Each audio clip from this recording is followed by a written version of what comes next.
میرے نبی نے فرمایا جو 3 جمعے مسلسل چھوڑ دیتا ہے وہ میری ملت سے خارج ہو جاتا ہے، میری امت سے خارج ہو جاتا ہے۔ تو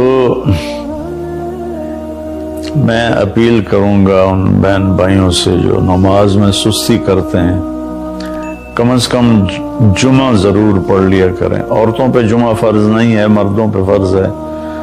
تو میں کہا کرتا ہوں جو دوست ملتے ہیں جی نماز نہیں پڑھی جاتی، تو میں ان سے کہتا ہوں ایک نماز 5 میں سے طے کر لو اور ایک جمعہ طے کر دو، 2 نمازیں شروع کر دو۔ جس نے بھی اس پہ عمل کیا وہ 5 وقت کا نمازی بن گیا۔